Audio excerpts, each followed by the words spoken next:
wait now. Yeah, that's okay. That's Give them chair. what they do. Get your miles in? I am at 8,272 for my steps above 4 miles. Gotta keep up with the girls. They're not helping us. No, they're not at all.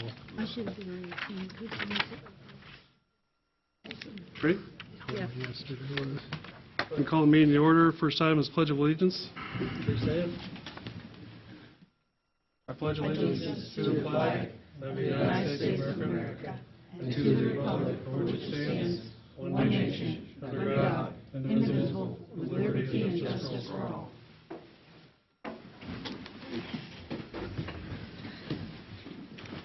Next item is consent agenda. Were there any questions?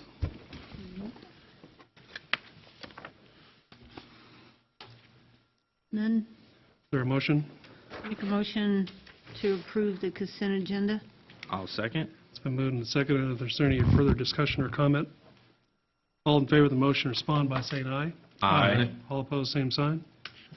Motion carries 5-0. Next item are special presentations. Presentation of the 2017 annual report for the Junction City Fire Department. Chief Johnson. Mr. Mayor, Commissioners, good evening. In front of you, I placed an email that I received from a police officer in Grandview that we responded to his child, and we don't get many of these in the fire department. So I wanted to share that with you, that our people do an outstanding job. It's just really amazing what they do, and I just wanted to share that with you. The little girl now has according to the email, has an attachment to a teddy bear that we gave her, and she is not going to let go of it. So they did City an amazing property. job. Actually, it's donated, so. Oh, okay. Tonight we're going over the 2017 annual report for the fire department. And as you know, our fire department has 48 line personnel, 16 personnel on shift with 3 shifts. And we also have recently gone to division operations of operations, training, and fire marshal. Office manager and myself are the personnel that run the department and hopefully keep things moving. We have 3 engines, which one is out of service at this time, and hopefully with the graciousness of the AFG, we'll get it replaced. We have 1 truck or aerial ladder. We have 5 ambulances, 1 rescue truck, 1 brush truck, an all-terrain medical response vehicle, and 4 staff vehicles. Our annual calls for service in 2017, we ran 5,129 emergency services calls for the fire service. 1,869 of those calls were fire-related calls. 3,260 of those calls were EMS-related calls. Also, if you were able to make the employee appreciation dinner, we had 3 cardiac saves last year. And that's from we show up, they were no heartbeat, to they walked out of the hospital. That is outstanding work by our EMS. Wow. We also had 459 transfers from Geary Community to other installations. So it averages about 38 a month. They come in spurts. We get 1 or 2, and then we get 10 or 15. So it's really depending on the care that the patient needs that they get. What we're looking at is we have an excellent response time of 3 minutes and 46 seconds. However, we are lacking on meeting the national standard of putting 16 firefighters on the ground. And now that does not include command officers. That's the people coming off the trucks to fight fire. The command officers aren't counted because we stand off to the side, take notes, call for more help, those type of things. We're not the ones, usually not the ones dragging hose and doing things. So under the national standards, we are short some personnel. Is that for all cities or just cities of our size? That is for everyone. That is NFPA 1710. That is the national standard for career fire department emergency response, and ISO, they follow that, and that's part of our rating issues that we have to work through. So back to what he was saying, so our size city compared to Abilene or another city, it's the same standards for all of them? Abilene is a combination department, and they fall under another standard for volunteer services, which is 1720. However, Salina, Manhattan, Emporia, Newton, they fall under that same standard of trying to get that 16 people on the fire ground. It's a challenge. It's a sheer challenge. When we look at our fire department, we have $16,513,000 in value that we responded to. We lost $5,244,900 in property value and saved $11,268,100. So that rates out to about 68% save rate. We do an excellent job. The guys really, they fight hard and they do an excellent job. We did have one fatality in 2017. A gentleman was in his apartment, had a fire, smoke inhalation. We couldn't save him. We've had 6 firefighter injuries. Most are what we call strain injuries, knees, backs, shoulders, heat exhaustion, those type of injuries that we have to report to the national, through the national system. ISO. Hopefully this will give you a little more clarification of what that manpower issue is about. ISO has what we call a public protection classification. This classification is what we look at. We are a 3. We're a low 3, but we're a 3. Hopefully, when we do the next round of inspections in 3 years, we will raise that up. But right now, we're holding steady at a 3, which is good. We're in the top 7% of the country. So that's pretty good for a city our size. They take and analyze everything from how we respond, what we respond, communications, and water supply and those things, and rate us. Well, the rating system is in reverse, 10 being the lowest class, which means you have fire protection, 1 being the best. Junction City, we are a low 3, but we're working on it. So what do we look at? Well, we look at needed fire flows. Every structure has what's called how many gallons per minute is needed to put that fire out if that building was 100% involved. So through taking that, emergency communications, fire department, and water supply, they calculate these numbers and come up with our rating based on best practices set by the insurance industry. We have 3 that we look at. 10% of our rating comes from communications, 50% for the fire department, 40% comes from the water supply in the city. Can't really see the chart well, but you see how our numbers came out. If you're looking at it, there are several areas where we did not do so well, and those areas were doing our long-range planning and looking for solutions that we can come up with down the road to see what we can do to meet these challenges. And that first section was communications, the emergency reporting system or public safety access point. ISO pointed out several things, which we're not alone in this. Just about every city gets hit with the same thing. Not enough dispatchers, not enough frequencies, not enough, not enough, not enough. However, our PSAP is upgrading to new technology, so the next round they should even score even better than what they did. They scored very well for, the size and number of calls that they get per year. So they scored very well. So this new upgrade will take them up a few more points. The items we're talking about is circuits, number of type of dispatch circuits transmitted for the fire department. We only have 1. We have 1 frequency. We have 2 stations. We'll try to figure something out, but I don't know what the answer is on that. It gets complicated when you put in multiple frequencies for the same department. So we're going to look at that. But we're going to continue to work with the 911 committee and see what we can do to improve our public safety access point. And I think they're on a very good path once we get through the software issue. There's other things that they'll be able to do with these, and hopefully when that numbers come back, we'll have better numbers next round. The fire department, we were rated to have 3 engine companies. The engine companies were engine 1, engine 2, and the aerial. The reserve engine was counted as a reserve engine. So we got full points on that one. We look at the next one. We had a reserve truck. We got the full amount of points for it. So we were looking good. Then we get into our truck company or our ladder service. One of the things they look at is your ladder company serves a 2.5-mile area around where they're stationed. The way Junction City is laid out, it's challenging at best. With this, we only got credit for having the aerial, but not manning the aerial, because they gave us credit for a 3rd engine. You can't have both. You can get one or the other. So we got credit for having a big ladder on an engine. and being staffed. But we didn't get credit for having a full truck company. So those are some of the issues that we're looking at and trying to figure out how we can do that. It's, one of the most difficult things is manpower. It always is. What we're looking at is figuring out how we can permanently man the truck with 4.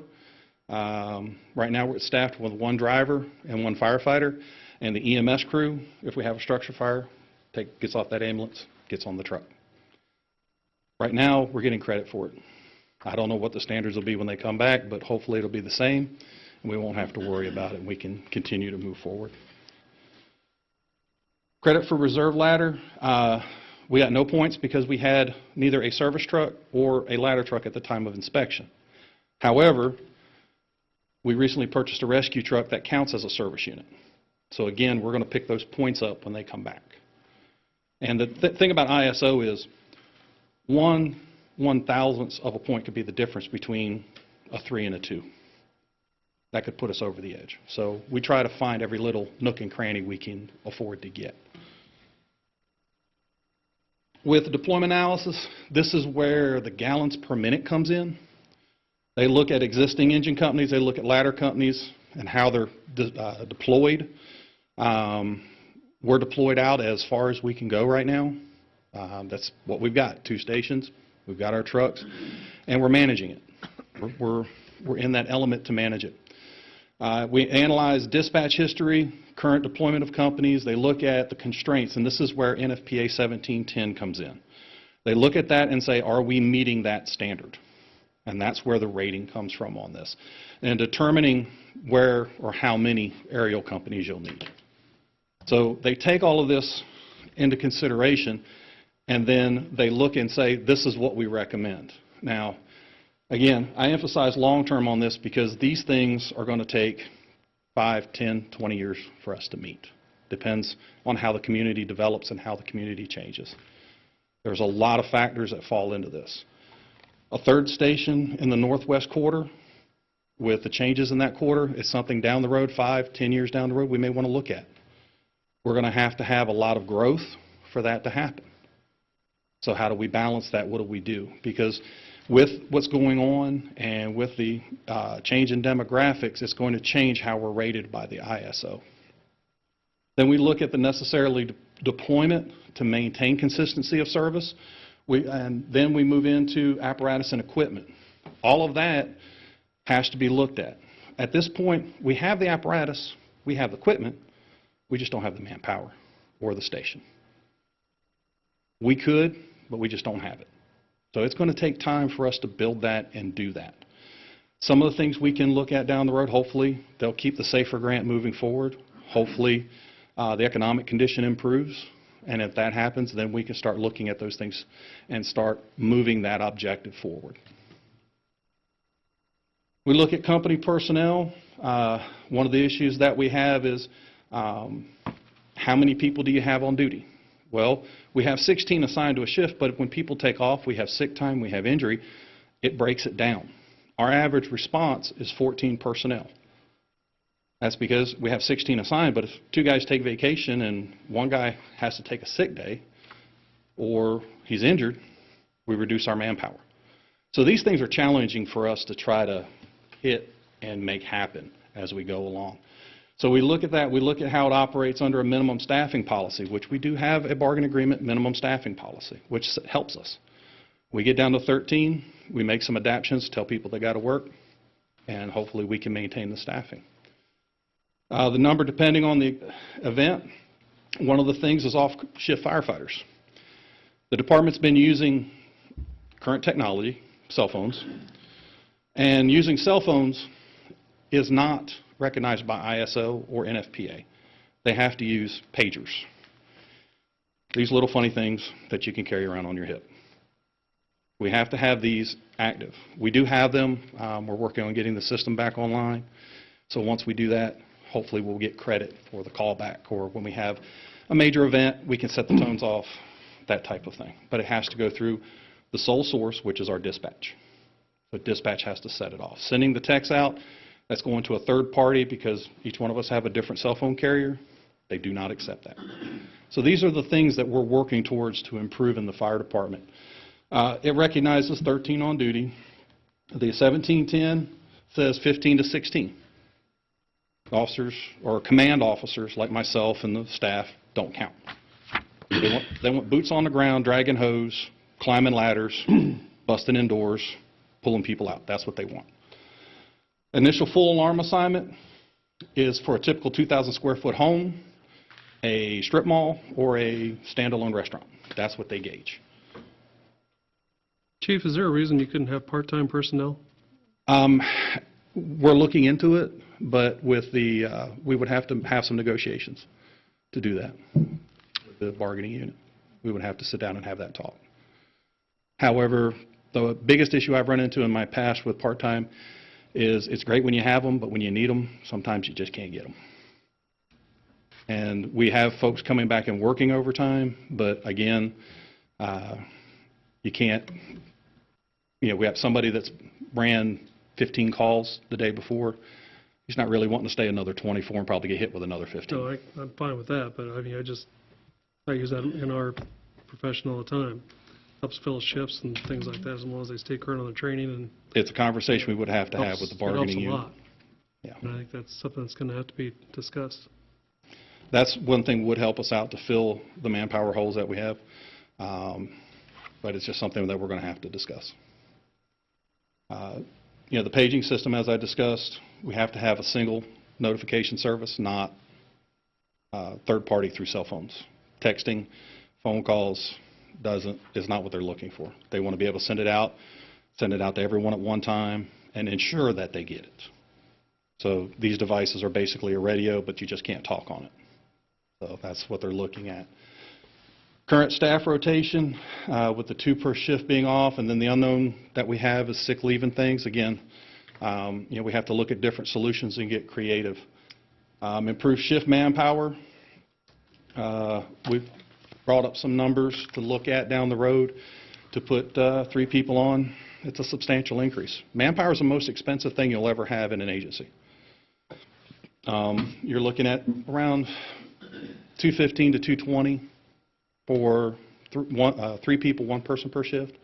And if you go 2 people per shift, $430,000 to $500,000.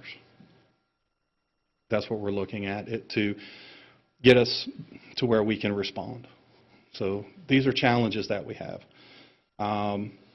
It would allow us to provide the potential staffing and reduce overtime costs. But again, these are expenses that are going to be a long-term way to figure out. It's not going to be a short-term. We don't have the money. We have to figure out what we're going to do. So, and one of the things is the SAFER grant, and if we can find the funding, maybe we can approach that. But again, as with anything, when we're dealing with the issues, economic issues, we have to find it, and if we don't have it, we don't have it. Well, those grants are, toy with you. They Yes, get they you do. started, and you got to pick up the bill afterwards, and so I'm very cautious about that stuff. Yes, the current one is a 3-year grant. It does 75, 75, then 35. So we have to be prepared to take on those challenges after the grant leaves. The original grant was 5 years, which made it a lot easier, but they've changed the grant several times.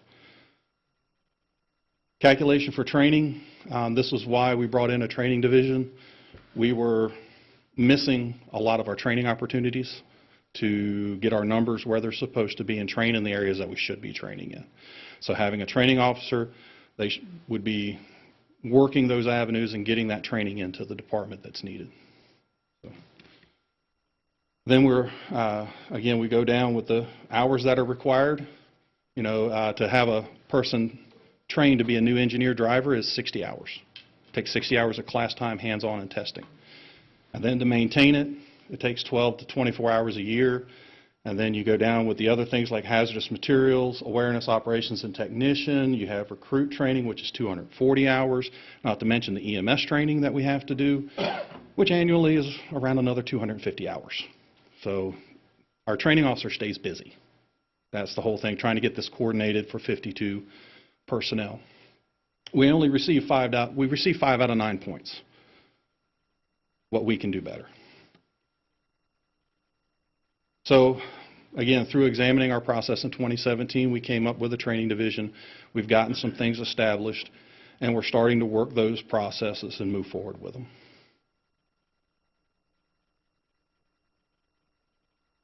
Our community risk reduction, these are some of the areas that we were lacking in seriously, and that's why the fire marshal position was brought up. Between code enforcement and fire inspections and doing public education and enforcing the codes, that was one of the things that we lacked at, because we originally had 9 people trying to do the same job. Each person was there 1 to 2 days a week. So consistency in inspections was not there. We would inspect a business, they would want to be re-inspected by the end of the week, and it'd be a different person inspecting. So no consistency in the operation whatsoever. If you work on Monday, you're not working on Friday. And so we may have you 1 to 2 days a week, so we're not going to send the same person out to do that inspection. So they're going to see something different or approach it differently. So having consistency inspections and in following the codes is necessary. We look at our public safety. We do a program, but we're not doing it as well as we can. Public education is the key to reduce fire loss. If we get out we have to get out in the public, we have to engage the public, and we have to get our message to the public. And we're not doing that very well because we just don't have the people to do it. And it's difficult. We do this October fire safety prevention, and we try to make those commitments that we can during the year, but the logistics of it, personnel, all those things, makes it. For what you're talking about, is social media another way to help to We are educate? extensive, yes. We have a Facebook account and those type of social medias, and we are trying to use them as best we can to get those messages out about fire safety and those things. We're attached with NFPA, we're attached with the National Fire Academy, and when they put those things out, we immediately turn around and send them back out. But also having somebody that has the time to create those different things and send them out too is another challenge that we have. Fire investigation program, we have enough fire investigators.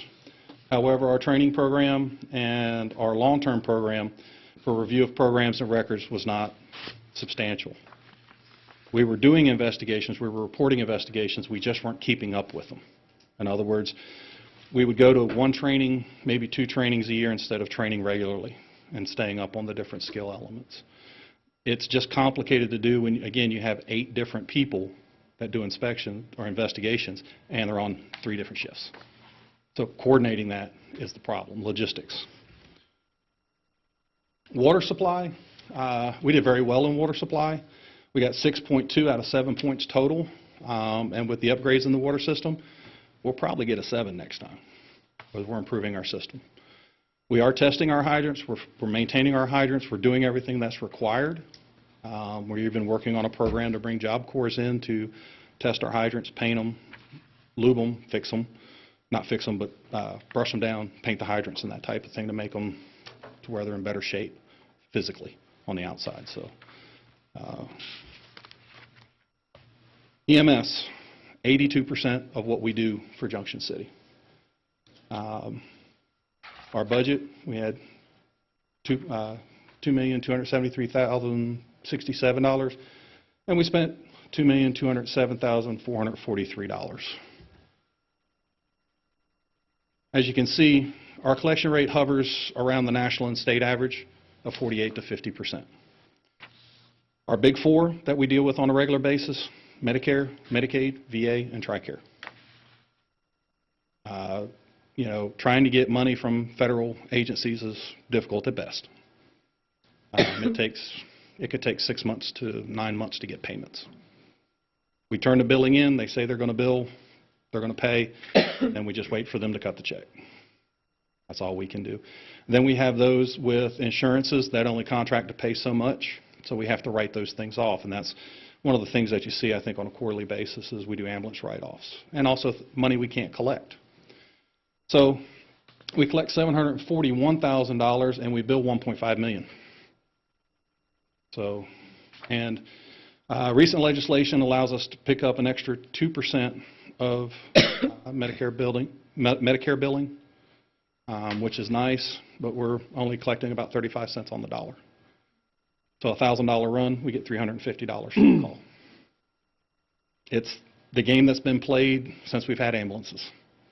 And we're just trying to figure a better way, and That way throughout healthcare. absolutely, sir. Well, why does it cost so much? A lot of people ask, why does it cost so much for EMS? We have man hours involved, and when they run calls, the level of care that's provided. If you drop a hammer on your toe and need to go to the hospital because you broke your toe, that's not an ALS care. But if you're having a heart attack, you want the best care. Different levels of care cost different amount of money. Then you've got the cost continuation for education. We have to maintain our certification to run EMS. It's 48 people, well, 51 people that have to maintain their EMS training. So by maintaining our EMS training, that costs money because we have to have the classes or the software or the programs, the time, the logistics. Then we look at what we just went through, the cost of ambulances. We know it costs a lot of money. I have 2 ambulances that have cost us about $40,000, $50,000 each over the last 4 years. They stay on the road. They stay running. So we have those issues. We have the medical equipment, the heart equipment, the monitors, the CPR machine, everything we use in the back of the ambulance that's a durable item that we don't replace that on a regular basis. Then we have the disposables, and we have the medications. All that adds up. And our call responses, Station 1, heart of the city, 1,936 calls. Station 2, 1,324 calls. Not really that much difference between the two of them. They run a tremendous amount of calls. You figure 3,000 calls a year, that's pretty close to maybe 10% of the population that we take to the hospital. Who we take to the hospital, well, it ranges, and it's not that different. Between 0 and over 85, 19 to 36 is the largest one that we take to the hospital, which is, a lot of people would find surprising, and a lot of people would think, well, what about the elderly? Not that often. My grandparents grew up as, I'm not going to the hospital unless I'm unconscious. So they're not going to call the hospital and let EMS, they'll drive themselves to the hospital. But that's who we respond to. Chief, do we see a lot of opioid overdoses? Not on a regular basis. We do get called to some overdoses and excessive drinking and those things. But we've not really seen on the EMS side, I think our police department does a wonderful job. They prevent it before they use it, so we're kind of winning there. On our side of it, we like that because we don't have to take them to the hospital. On their side, they probably don't like it because they got to deal with them. But we haven't really seen a true increase in it yet. But we are prepared. We have everything in place. And Geary Community Hospital is the one we transferred the most, obviously, and then Manhattan would be the second one, and then the list runs down from there. 85% of the care that we give in this community is advanced life support. Is at a paramedic or advanced EMT level. That's ALS, 85% of our job. And they do a wonderful job at it. You get there for an unknown illness and the person's having a stroke. Sometimes I think not only that patient's having a stroke, but I think my medics are having a stroke at that point because they're thinking somebody's just sick and wants to go to the hospital, and they find out now we got to do everything. So where do they go, or how many? As you can see there by that graph, it kind of gives you an example. That's based on 60, and across the bottom is the months. We average 38 transfers a month on top of the other calls. So while we're running calls, we're doing transfers. So if you're around the station when all this is going on, it's a Chinese fire drill. We're trying to cover it. We're trying to do the best we can. So where they go, Via Christi is the closest, so a lot of times they go there. Salina's coming up on the hill on us, but as you can see, we're kind of distributed around the state, and we've even transferred one patient to Lincoln, Nebraska. So we go where the doctors tell us to go. We are here to serve. Are there any questions? You just said you transported to Lincoln. When you have to do that, how's the reimbursement given back to go so far? When you say the doctor says take them to Lincoln? If it's standard insurance, it's pre-approved.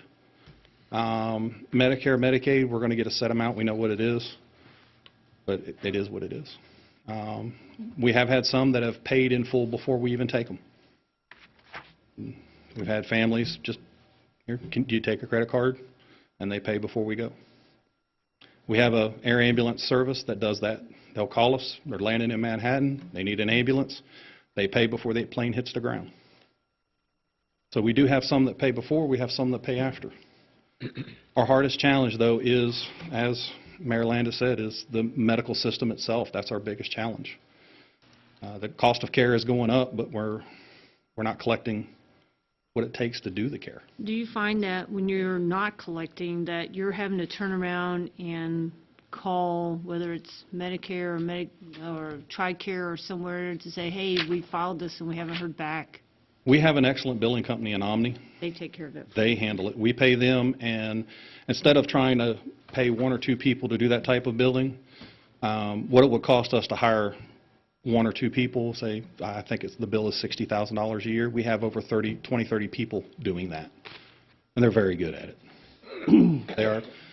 We are getting again, 48 to 50% national collection rate is considered healthy for EMS. I think we're the only business to where if you collect half of what you do or what you charge, you're considered healthy. Yeah. Any questions for Chief Johnson? No, sir. No. Thank you very much. Thank you for your time. Chief, thank you. Next is a presentation on the 2017 Flint Hills Metropolitan Planning Organization report. Mr. Ibarra. Our commissioners. Thank you. Thank you.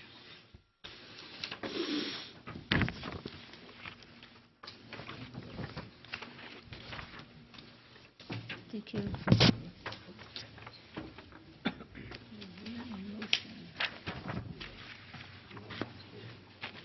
I got hundreds.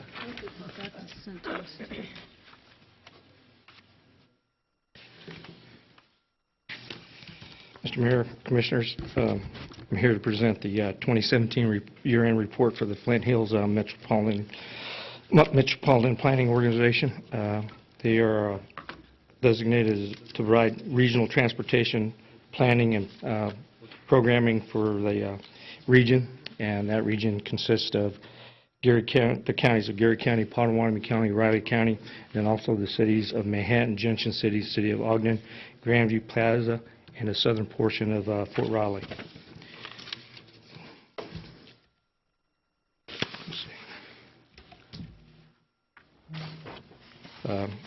Some of the highlights that they did for 2017, as you can see, is that in March 1st, they had the Adabus fixed routes held an open house in Manhattan.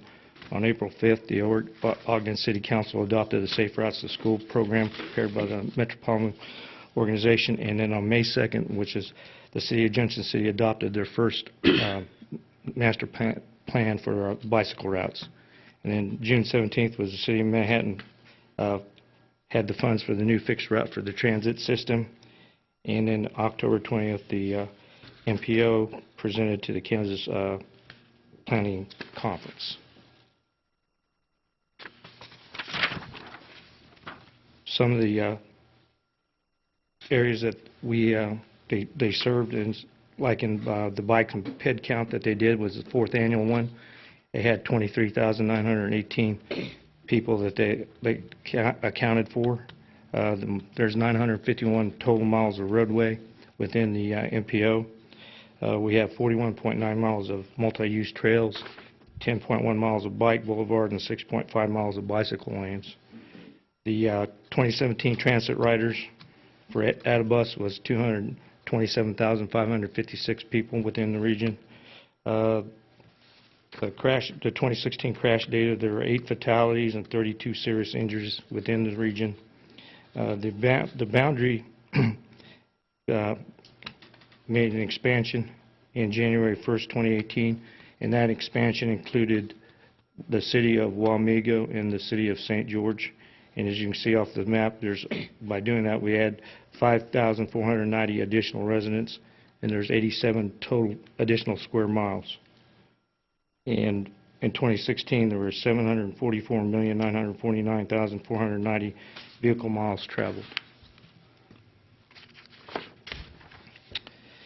Some of the projects that, again, we spoke of, Junction City's master plan, bicycle master plan, and then off that master plan, Junction City was able to receive an award from the Transportation Alternatives Grant for the trail that will connect from West 8th Street to Eisenhower, and then from Eisenhower to 5th Street Park and all the way to Homer's Pond.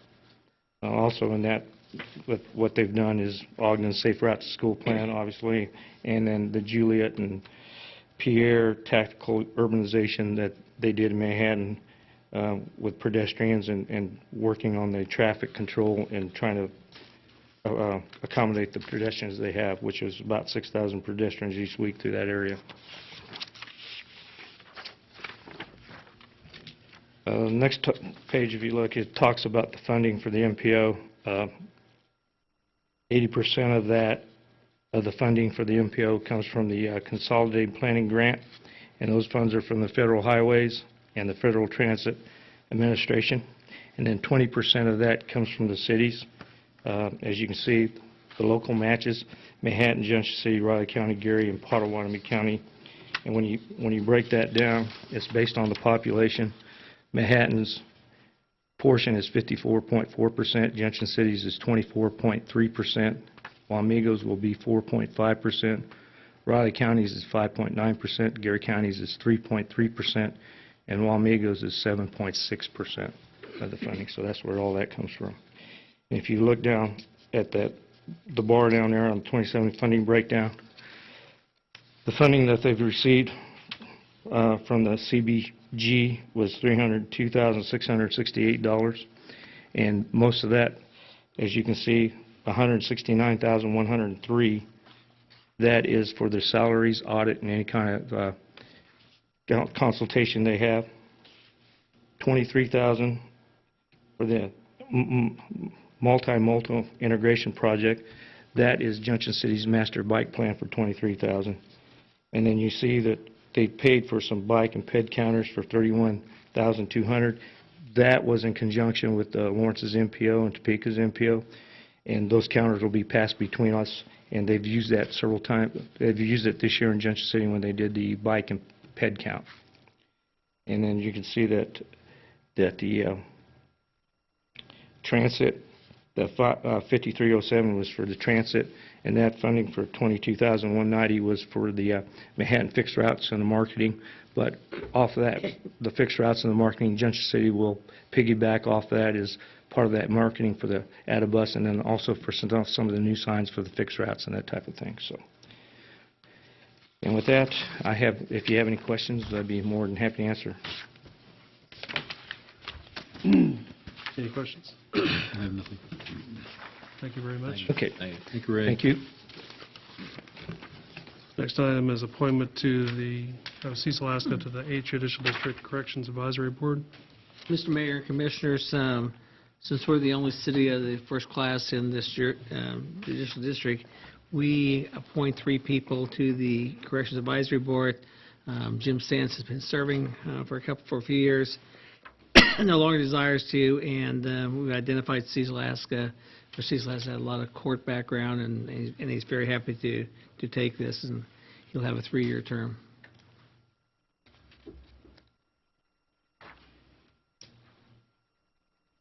Is there a motion? I make a motion to appoint Cecil Aska to the 8th Judicial District Corrections Advisory Board for a term of 3 years. Second. It's been moved and seconded. Is there any further discussion or comment? All in favor of the motion respond by saying aye. Aye. All opposed, same sign. Motion carries 5-0. Next item is new business. Consideration of the resolution R 2836, setting a public hearing date of May 1, 2018 to address the condemnation at 403 West 14th Street. Mr. Carmen. Mayor, Commissioners, I'd be happy to answer any questions if you have any at this time. Joe Biden. And the purpose of tonight for the new commissioners is to set the hearing date. Sorry I didn't explain that, but that's what this is for, is setting the public hearing date. And the property owner and anybody that has a lien against the building or a judgment against the building will get notified at the hearing. They'll have a chance to, the owner and anybody else will have a chance to testify. Of course, Mark will testify why he thinks it should be. Why it should be demolished. Yes. Any interested parties, when you do a title search, will be included in that, so. It's a statutory procedure you have to follow before you demolish property as being fit for Correct. habitation. Give everybody a fair chance to speak there. And this actually was a house fire that unfortunately they didn't have insurance, and she moved away from the area to Colorado. I didn't see that. When was that fire, do you know? I don't have the exact date, but it was about 14 months ago. I tried to work with them because they were trying to get local civic and churches to help them with the demolition. Well, that fell through, and I found out she left, so. I do have her phone number, though. And she's been set in this condition ever Yes, since sir. that 14 months. Gotcha. We did secure it, though. We had put plywood. We had to go secure it and make sure that people weren't going in and out of it because it is unsafe. With it boarded up, you're hopefully prevent people from being in them. Make a motion to approve resolution number 2836, setting a public hearing date of May 1st, 2018, to address condemnation of 403 West 14th Street. I'll second. Been moved and seconded. Is there any further discussion or comment? All in favor of the motion respond by saying aye. Aye. All opposed, same sign. Motion carries 5-0. Thank you. Thank you. Next item is consideration of purchase 22 computer systems from SHI International in the amount of $22,320. Mr. Gurman. Mr. Mayor, Commissioners, this purchase is part of our replacement system for the computer systems. As you know, well, maybe the newer commissioners don't know, we try to replace computer systems every 5 years, and we have 20 computers that were due to be replaced in 2018 that we budgeted for. And there's a special going on with SHI. If we order 20 computers, we get 22 for the price of 20. So that's why we're ordering in bulk at this time. So on their, if you looked at the quotes, on the two higher quotes, we had to price 22 systems because we're getting 22 systems with the SHI quote. And that's approximately $1,700 in savings. Try and save every penny we can.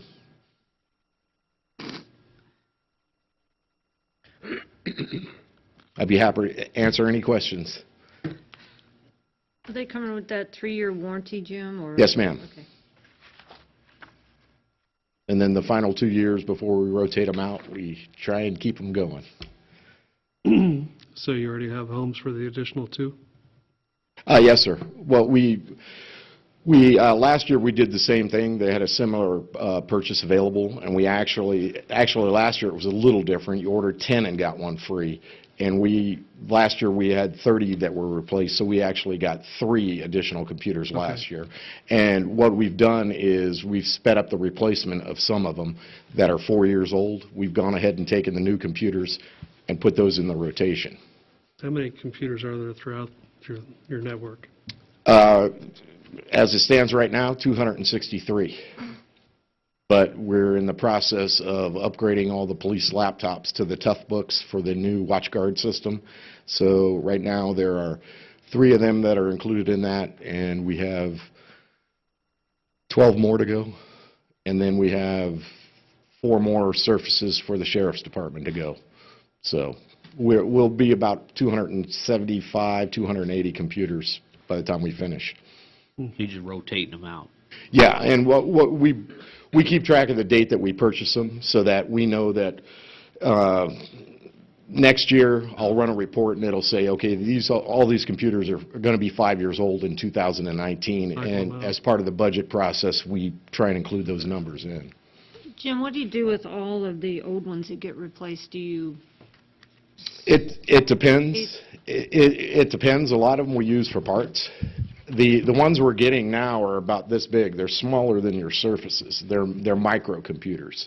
And there's basically no moving parts. And so it's kind of hard to take pieces out of them, but we can take like if we got a bad fan or something like that on another model, we can do that. All the rest of it, we try and recycle through a vendor. We have been approached by groups like the library and others. Someone suggested Goodwill, but they just turn around and sell them.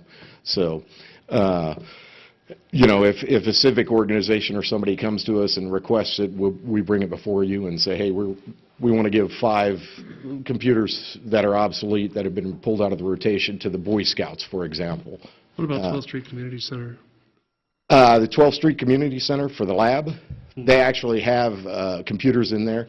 We could use them in there, but they're usually, by the time a computer's 5 years old, it's out of date. Okay. Yeah. But I've got a dungeon full of them, so. Let's say a surplus sale. Yeah. Well, you can. You probably would get more money for scrap. Yeah, on them, just for the bits and pieces in them. But like I said, the computers we're getting now, there aren't any, the hard drives that spin, the old ones with the disk in them that were a lot of metal. These newer computers are coming with what they call solid-state drives, which is all computer chips. So there's a lot less metal. They're cheaper to manufacture, but that also reduces the amount of scrap that you can get from them. Good. Matter of fact, if you'd like to see one of them, there's one of them mounted underneath your table there. For real? Yeah, we put one in for the municipal court to replace their laptop. It's mounted up underneath the top. Oh, I do see it. Put a Yes. monitor down. Up against the wall. That is it. It's mounted under there, and when they have court, instead of dragging a laptop out, they just bring a monitor out and plug it in. Right in there. Yes. It's durable because I've kicked it a few times, so, Battle tested then. yeah. Don't unplug it. Any further questions? I'd make a motion that we approve the purchase of 22 computer systems from SHI International Corps for the amount of $22,320. Second. It's been moved and seconded. Is there any further discussion or comment? Nope. All in favor of the motion respond by saying aye. Aye. All opposed, same sign. Motion carries 5-0. Thank you. Thank you.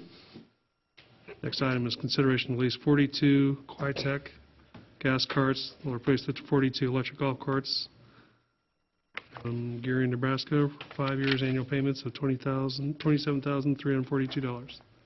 Mr. Bernstein. Good evening, Mr. Mayor, Commissioners. So tonight I come to request your approval to lease a new fleet of golf carts from the Yamaha Golf Cart Company.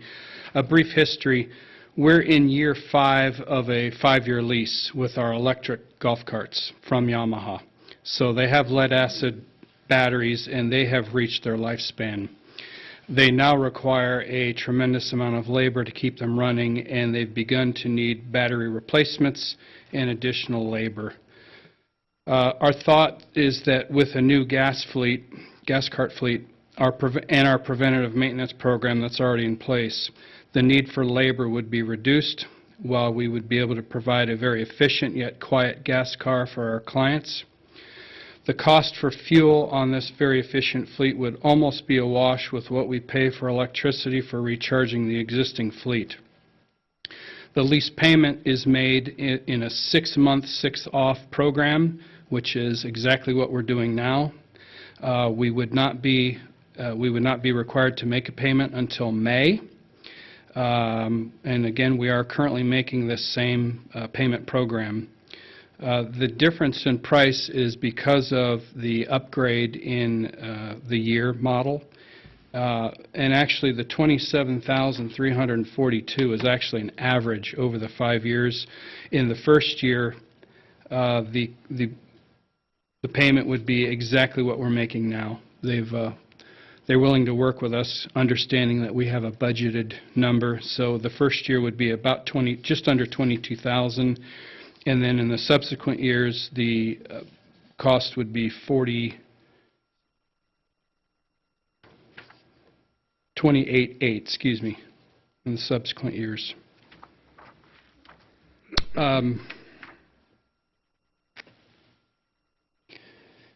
So, questions? John, you ever had gas carts out there before? We have not, in my tenure, I have had gas carts at another facility. The problem with gas carts is, in the past, they've been smelly, and they're extremely noisy, so it's not the best experience for your guests when they have that kind of noise and that kind of smell. Yamaha has solved a lot of that. This cart that we test drove extensively, it's very quiet. It does not have the odor that gas carts normally have. It's very fuel efficient.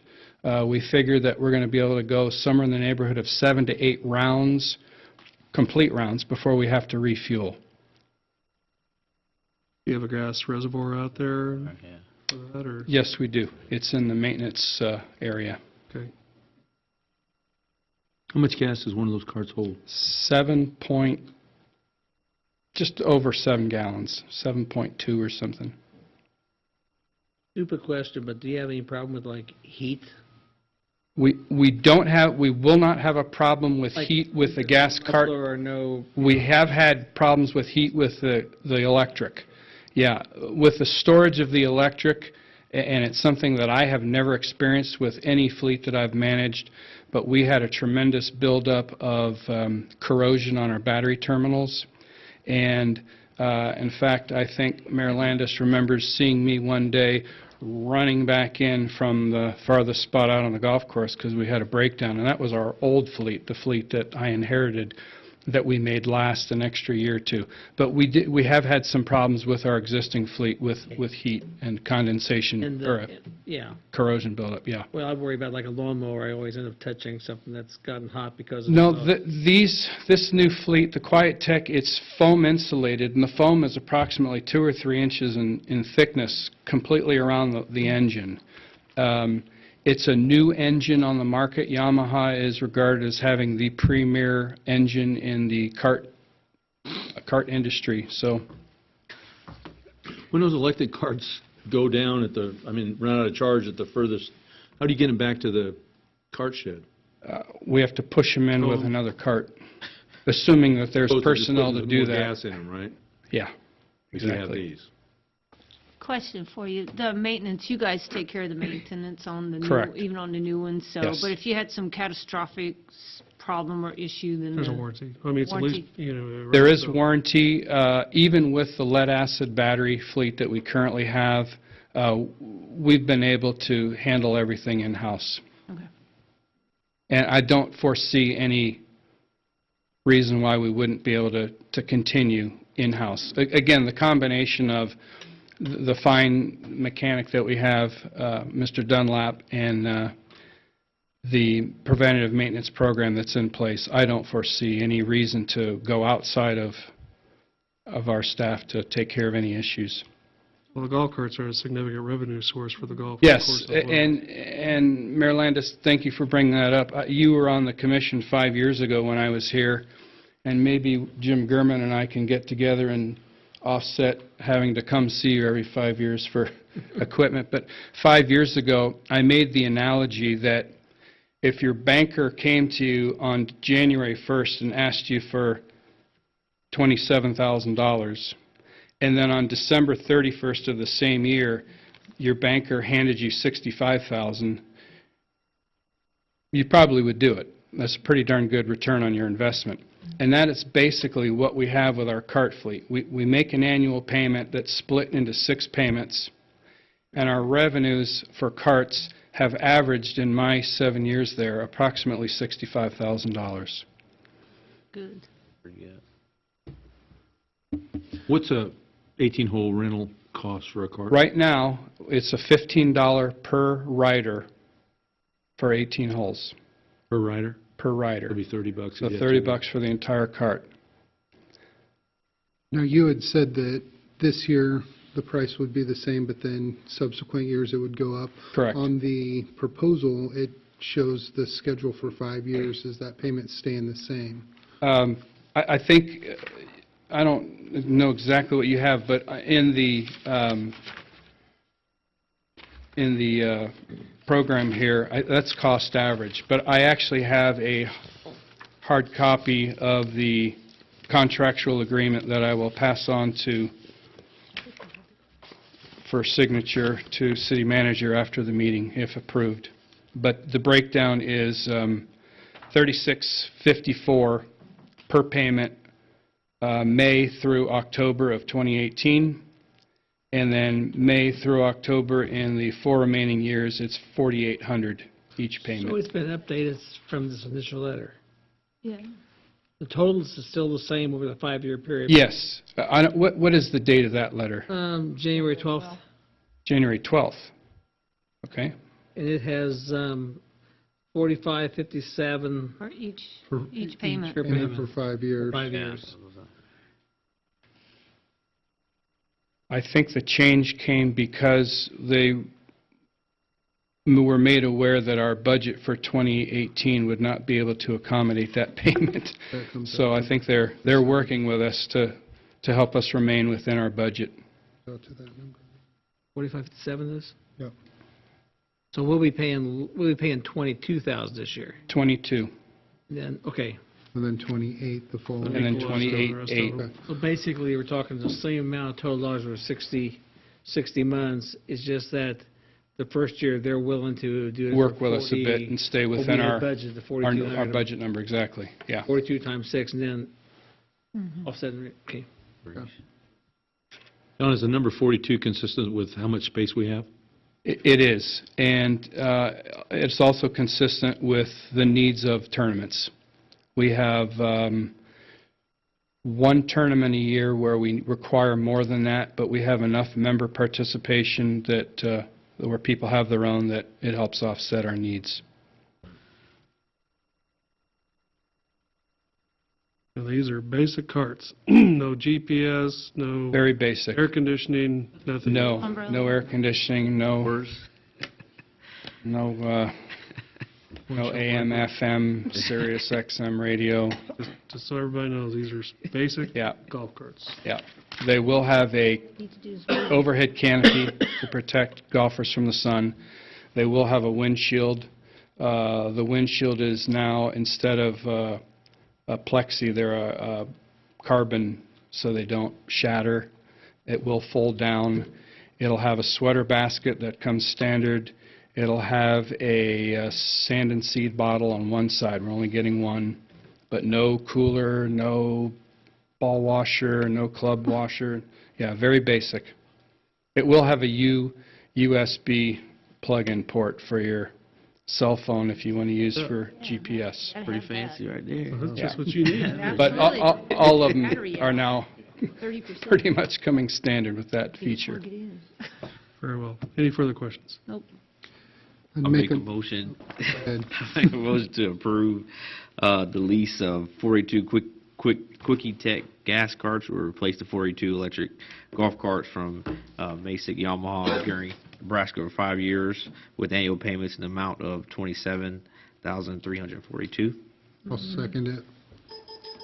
It's been moved and seconded. That to average. Is that Jeff. the average? Okay, because I know the average of 27. So moved, okay. Any further discussion or comment? All in favor of the motion respond by saying aye. Who said Aye. that? Who said that? Good, okay, thank you. All opposed, same sign. Motion carries 5-0. Thank you very much. Very much. John? Next item is consideration of ordinance G 1220, regulating distribution of handbills in the city of Junction City. Mayor and Commissioners, Mayor Lanz and I talked about this, and about the concern we have of handbill shoppers being thrown out on lawns, especially on houses that aren't being lived in, and just pile up, get into the street, cause sightly mess. I understand this was talked about in the past, but I went ahead in the city manager listserv and put a note out to all the cities in Kansas. Again, a lot of cities said we'd like to do something, worried about First Amendment rights or rights and everything else. But the city manager, former city attorney in Newton, sent me his ordinance. I liked it, passed it on to Katie, and she looked at it, made a few tweaks in there, and she explained the tweaks in there. I did contact her, left a message with the editor at the paper today, so she knew about it. just some cases there. It requires an annual license fee, and I think it'll help through this. And Newton's had good success with less and less problems of this unsightliness of stuff being tossed out there. This does not include anything that's done by subscription. It's still allowed. So if there's a subscription that's thrown out in front, and of course here, I believe all the papers are mailed here. They're not, a lot of towns will throw them out. But that is subscription, and those would be allowed if we had a subscription service. If I bought a paper that, and I don't know of anybody, but if we ever had, you know, a lot of towns have had the paper thrown on my lawn, but I subscribe to it. But the ones that are the concern come from the Daily Union. Yeah, they're a shop, but they're not subscribed to. They give them to. Okay. I don't get those usually, of course, where I live is a little differently, but it's those that are the shoppers, I call them shoppers, that you see in a lot of communities that are thrown out there. Advertising stuff. Yeah. Okay. So this is just, I mean, on your recommendation for the practicality of it, I just took the City of Newton's ordinance. You had a bit of an ordinance, but it wasn't as extensive as Newton's. Since they've had good experience with it, and it, you know. Bob did it, yeah. Well, Bob's an excellent city attorney, very well known throughout the state, and because you felt it covered the items you were concerned about, I simply took their ordinance in different, it has to be numbered differently, but incorporated it into your code. The one section I didn't include, we could include it, and I didn't talk to Bob about this because I left for vacation right after I drafted this, but their ordinance, and so there's a licensing requirement here where you have to get a license to do this. Part of the rationale, I'm sure, being that if you have to have a license to do it, people won't, you know, they won't bother with that. They won't do it. They'll be in violation, and it'll discourage just, you know, rampant throwing of handbills. The Newton ordinance excluded from the licensing requirements, so you could throw handbills without being licensed if they were for fundraising for political or charitable or educational purposes. And my concern about that is that that's a content-based regulation that can be considered to violate the First Amendment. You can't regulate based on the content of the speech you're circulating. I left that out of here. So if you want to put it back in, I mean, I would say leave it as is now. In other words, if a church is throwing handbills, they'd still have to get licensed. And they, you know, couldn't throw them if somebody's property says don't throw them. Now, Question, no, go ahead. so the one thing that the mayor is talking about and the city manager is that flyer that comes every week. I don't get it because I asked to not get it. So are we now saying that they're not going to throw it out at anybody's property? No, they can pay henceforward? $50 for the year. No, and they'd still have to do be the same licensed. thing. They can't, first of all, they can't throw it on your property if you ask them not to. Because that's the thing that's continually littering the community because no one picks them up. Yeah, they're soaking wet or. Well, I think it'll start and I agree with Mayor Landis, this starts the whole process of getting people and companies and people picking them up and moving forward. You know, Newton, you know, like I said, I'm sure we have the justice ordinance down the road. We'll learn what we need to do differently, what we can do differently, but it's our base point too. I don't think you can just outright prohibit it No, you can't. because of First Amendment free speech. We're not prohibiting them. We're just saying This the doesn't method of prohibit. distribution. They can put them in the mail, that's fine. If it's in the mailbox, fine. Well, you mean mailed by Correct. U.S. mail, Right. because you can't put something in the Understood, mailbox right. either. They can mail it to us. Well, They what just can't this does, sling It them from the used to car. come in the mail. It used to come in the mail a couple years ago. They're just winging them from the car. but then they had to pay, you know, possibly Postage. more for it, yeah. So this doesn't prohibit it. It requires the distributor to be licensed, and it does prohibit it if you've told them not to. This doesn't outright prohibit it. If you want me to look into the ability to outright prohibit it, I can, but I'm guessing most cities don't because it's Yeah. been considered a violation of free speech by federal courts. My question is, if the licensing fee is kind of in line, it's $20 for a week or $50 for the year. I think some of these companies, $50 is a small price to pay, and we're passing an ordinance for no reason. Can that annual licensing fee go up? I think it can. I think there's some dollar amount that a court would say, if you made it $1 million, a court Right. would say that's a practical, total restriction on free speech. I used what was in Newton's, but I think you could increase it, certainly. 250 or even 500, or even 1,000. But Just my thought on that was that the $50 annual fee isn't enough of a deterrent. That's a joke. Yeah, for some of the things, and the amount, I know personally 4 of them collect in my driveway and get run over until they're is it the same disintegrate. distributor? Yep. So if you did 50/20s, that's 1,000. So if you did 500, that'd be reasonable. Right. I think 500 would I think certainly be. I'd prefer a $500 annual licensing fee. That may not restrict, certain. Right, but it also offsets some of our street cleaning costs and that sort of thing, because ultimately they're the ones who end up with it. This would all be done through the code enforcement office down in Allen. They would run the licensing thing? So it'd Well, have they'll to be license to the city clerk. Yeah. however you do it Yeah. now. Yeah. However you license other distributors. I see everything, but I still don't, in the end, see how we're going to get all those flyers picked up, because they're out there everywhere. We can have a company or whoever charge them a fee, but it still doesn't get the homeowner or the person living at a property to pick it up.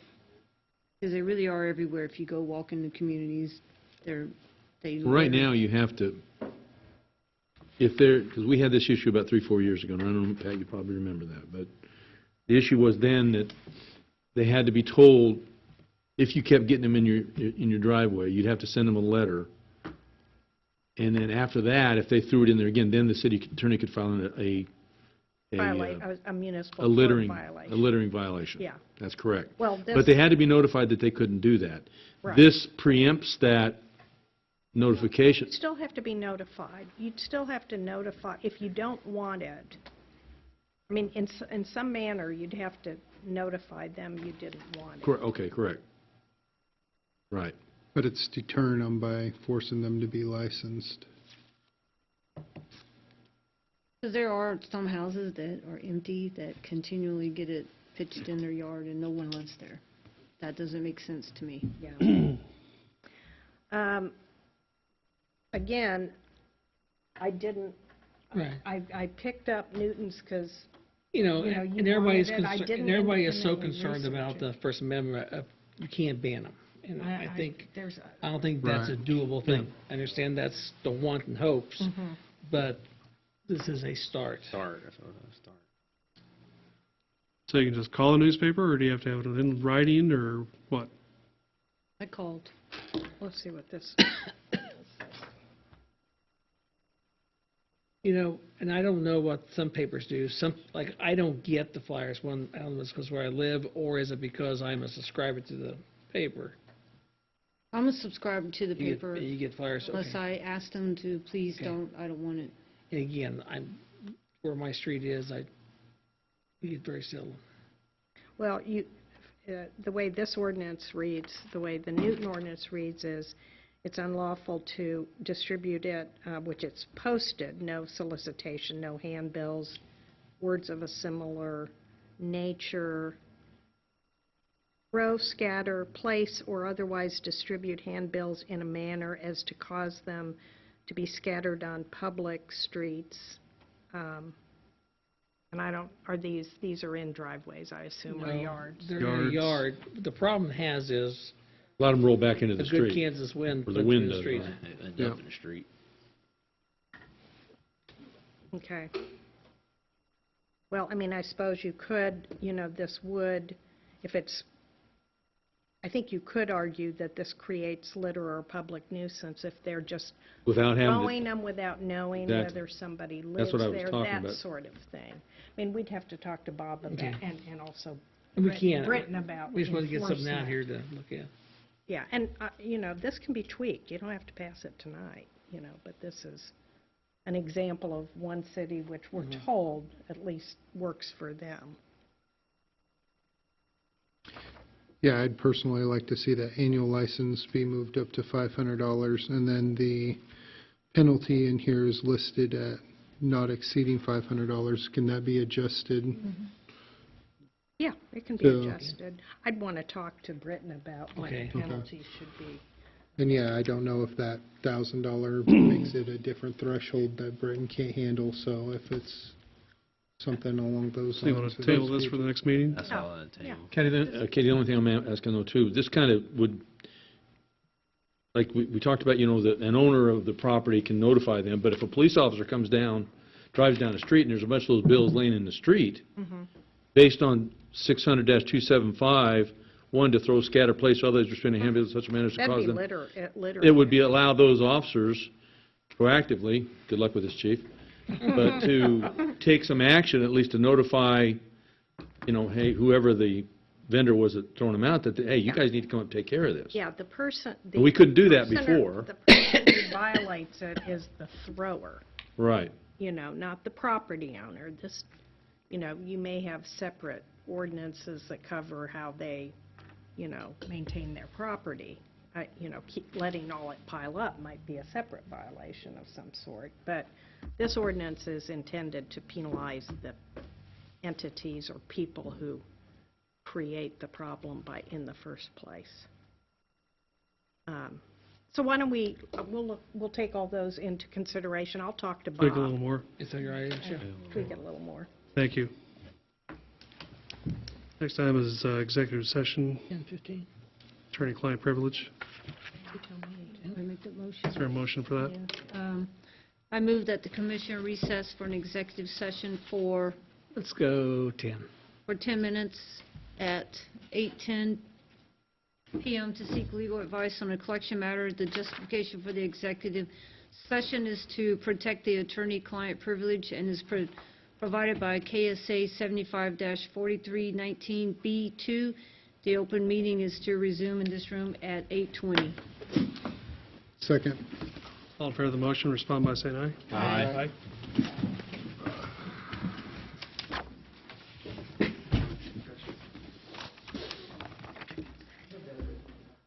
Actions taken.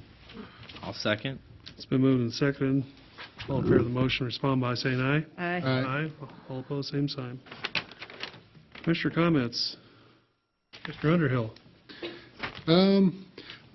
Just to piggyback a little bit off of what Ray, the presentation for the MPO at our last meeting, there was a comment made by one of the KDOT officials there that we are participating in one of the most productive MPOs in the state, and so it's nice to see some of that work come to fruition and good things come of it. The chamber hired a new membership director, Amy Garner, I believe. They had a meet and greet yesterday for her, continually working on the chamber reorganization and reset up with just the 3 entities, and that's it. Thank you. Mr. Albritton? I had the opportunity to attend the animal shelter committee, the board. Got to meet the new animal control officer. So other than that, with Vanessa from the director, from the actual animal shelter directors, we're just trying to make some solutions to the feral cat situation that we have in the city. But other than that, we're trying to discover some ideas with the kind of the trap neuter release program. We're looking into some options there. So other than that, it was a pretty productive meeting and just glad that we got to attend that. How many animals did you take home? 0. You're on the board, you're supposed to take 3 or 4. Why do we put you there? So you don't go looking at it. Yeah. Mr. Brown? No. Obviously, a lot of us attended the grand opening of the Mercy Children's Hospital Clinic up there. What a great addition to our city. Very, very happy that we've been able to get it thanks to the Bramlage family and a lot of their hard work to a lot of people. So that was a great thing. The Flint Hills Regional Council Conference is May 16th, 2018. Vice Mayor Fitzgerald asked me the other day how to get signed up for it and stuff. Well, they haven't set that information out yet. I talked to Gary the other day, the director, and he said they'll be sending an email out in the next few weeks probably with how we get registered, what the agenda is, all that stuff. We just got to save the date thing Yes, today, but and stuff like that. it doesn't work yet. That'll all be coming out if you want to get registered and you're available to go to that. I don't think I have anything further, Mayor. Thank you. Vice Mayor? Good evening, everyone. So I attended the MAC meeting that we had this past March the 7th. A couple things that came out of the MAC meeting itself. Our Home Away from Home Adopt a Soldier program, the MAC voted to endorse that program, and we'll be taking that to the chamber, the next meeting with the chamber, to also get their blessing on the endorsement of the Home Away from Home Adopt a Soldier program. And as far as how it's going quite well. We've got 31 host families in our community alone that are hosting over 50 different soldiers and these soldiers are brand new to the Army in Fort Riley, so it's a really good program. It's a way to get them soldiers off the base, outside the gates, and into our communities, get them involved in the community, meet people, and just, get a feel for what's it like, outside the gate and everything like that. As far as the MAC director search, that continues. There is a committee that's formed, and they are in the process of getting the best job description available, and as it progresses, the goal is to find the right person for the job, and so that's where they're at right now, working on that. One of the things that came out of the meeting that I think it was Fort Riley that shared it with us is that the week of March the 26th through the 30th, that the Department of the Army is doing an audit of the Fort Riley schools, and they'll have an outbrief on that on April the 2nd. That'll also be on Fort Riley at 8 o'clock. I don't know any more details about where it's at or anything like that, but I guess when they did the audit in the past, that's where they ended up getting the new school on the installation that opened up a couple years ago. So it's audit being done by the Department of the Army. This Thursday, March the 22nd, 7 a.m. at the Marriott will be the March MAC breakfast. The guest speakers this month will be the Lady Troopers and the Old Trooper. They will be giving a presentation on that. So if you want to attend, you needed to call the chamber. I'm not sure by the date. Maybe you could still call them and get signed up, but if you want to go to that. When we had our last meeting, the other thing that we did, we talked about it the month before, that when we have our Military Affairs Council meetings, to invite the local veteran organizations to come and attend the meetings as well. By doing that, it allows us to take a look at our schedules, Fort Riley's schedule, and the different veteran organizations, so that way we're all supporting each other and there's not a bunch of duplication going on or anything like that. So we did have a member of the American Legion who also is part of the VFW that was in attendance as well at the last meeting that we had, and he was very grateful that we had invited him to, or them to come to the meeting. So we're starting to, just work a little bit more with the different organizations in the community. The last thing I'll talk about very briefly is the Chestnut Street flower bed project. I've been working on that for quite some time. And just to recap, there's 15 of those big bearing flower pots right now, a few things in them. Of those 15, there's cost associated with each one of them individually. We do have some landscape blueprints for each one and the cost. The cost for each one of them pays for the flowers, the ornamental grass, the shrubbery that goes in there, the mulching. And of the 15, I have 9 that have been paid for by either private citizens or local businesses. Working with the city is working on make sure we get water and everything We'll close the next meeting. and Alan will speak about that. Make sure we got good water going to them and everything, and then when we do the planting, we're still looking at mid-April to the end of April. City's going to do most of the planting, but we'll have a day, maybe 2 days, where we can, if you want to volunteer, because I have had a lot of people say they'd like to come and help plant those flowers and everything. So that's what we're working on. So, Mayor, that's all. Oh, one last thing. Legislative coffee is this Saturday at the Opera House, March the 24th at 0900. So please, if you want to come and hear what the legislators have to say, then 9 o'clock Saturday at the Opera House. That's all I have, Mayor. Thank you. I also attended the Children's Mercy grand opening last week. I think it's going to be a really good thing for our area. Kind of highlights our hospital and our community. We're right off I-70. We're a good central location for a lot of families. I think there's over 1,000 within 100 miles of this area that folks don't have to drive to Kansas City too often anymore, that they can have see their specialist out here and save them a hotel stay and a day off away from work and whatever to get their kids seen and cared for. So I think it's going to be a great thing for our community. And the clinic itself was paid for by local donors. It was not paid for by Children's Mercy, by local donors that wanted to see this happen. So that's really a very powerful thing. I attended a reception last week with the garrison commander, the vice mayor, and the city manager. Had some good discussions with him regarding exploring areas for where we can partner together on bulk purchases, maybe for goods like gravel and sand and so on, and as well as possibly recycling. They have a big recycling program out there, and that's something we're going to talk about more in the future.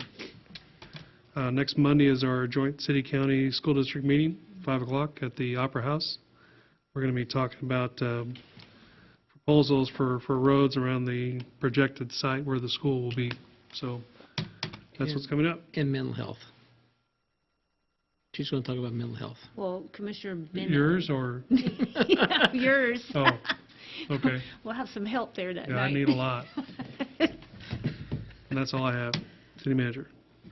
Just a clarification on I think the concern the city has, so people know, it's not about the school. We just know that it's going to change traffic patterns, law enforcement patterns, fire and police and ambulance and fire and ambulance and everything else, is to now, before we get too far in the game, because at some point in time, this is going to be annexed into the city, there's going to have to be some replatting done, and these questions are going to be asked by the planning commission anyhow, and city staff will be there and make input. So it brings it ahead of the game. So, it's not that far out till it'll hit the planning commission and ultimately here for replatting and annexation. So all those things got to be talked about and get everybody together and do that. If you notice, I have no city clerks tonight. See, I filled in a city clerk. I think I did okay. We'll find out. Sean, what's the tape? But Sean and Tammy both at the Kansas City Clerks Conference, so good exposure for them.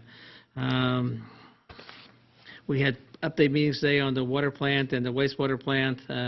Wastewater plant basically done. The project's done, except we added those add-ons, those RAS-WAS pumps and everything that was just waiting for equipment to show up. Water plant, and I do want to say publicly, I may have said this before, that the whole water plant operation, I think I've been proud of both Veolia, water as the operators, the engineer, HDR, and well the contractor.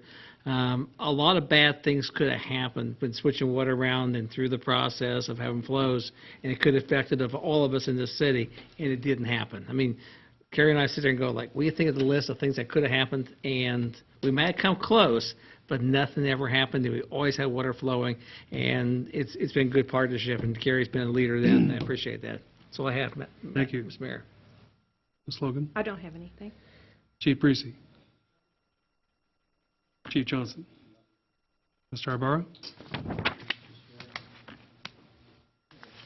We got the call from APAC, and they are going to start on the 2017 Clink project, so that'll be from Washington Street, starting from 6th all the way to home. They want to start that on Monday. We will notify the businesses that they're going to do that. And then also at 5th and Garfield, we are working on getting that gutter valley gutter fixed and repaired, so that bump will go away. We did a temporary fix, decided to do it now. since spring break is here, because that is the major bus traffic route, so we'll have that open by the end of the weeks. Great. And then we were named Tree USA, Tree City USA for the 42nd consecutive year, so Very good. that's all I have. Thank you. Thank you. Mr. Lazier. Mr. Gurman, Nothing this evening, sir, thank you. is there a motion? Make a motion to adjourn? Second? All in favor, say aye. All right. Aye. All opposed? Thank you and good night.